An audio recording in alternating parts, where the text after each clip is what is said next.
আজকে চলো মজাদার নতুন আলু দিয়ে আলুর দম বানাই। একদম ঝামেলাবিহীন ঘরোয়া মশলা দিয়ে মজাদার আলুর দম বানানোর রেসিপি দেখাবো তোমাদেরকে। তো এজন্য প্রথমে আমি আলুটিকে মাঝখান থেকে 2 টুকরো করে কেটে নিয়ে মরিচ, হলুদের গুঁড়া আর লবণ দিয়ে মাখিয়ে নিয়ে তেলে ভেজে নেব। তারপর একটা কড়াইতে তেল গরম করে পেঁয়াজ কুচি দিয়ে দেব।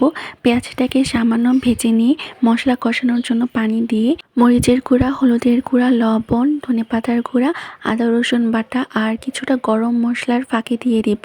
তারপর মশলাটা কষানো হয়ে গেলে ভেজে রেখে দেওয়া আলুগুলো দিয়ে দেব এবং ভালো করে নেড়ে চেড়ে ঢাকনা দিয়ে কিছুক্ষণ রান্না করে নেব। কিছুক্ষণ পর ঢাকনা উঠিয়ে নিচ্ছি। এই তো আমার আলুগুলো ভালো করে কষানো হয়ে গেছে।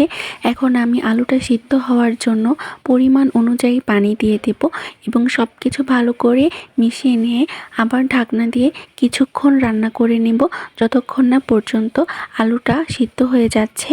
মিনিট খানিক পর আমি ঢাকনা উঠিয়ে নিয়েছি। এই তো আমার আলুটা প্রপারলি সিদ্ধ হয়ে গেছে। এখন আমি পানিটা শুকিয়ে নেব, তাহলে আমাদের আলুর দম তৈরি হয়ে যাবে। বিলিভ মি, এইভাবে যদি আলুর দম রান্না করো খেতে এত মজা হয় যা বলার মতো না।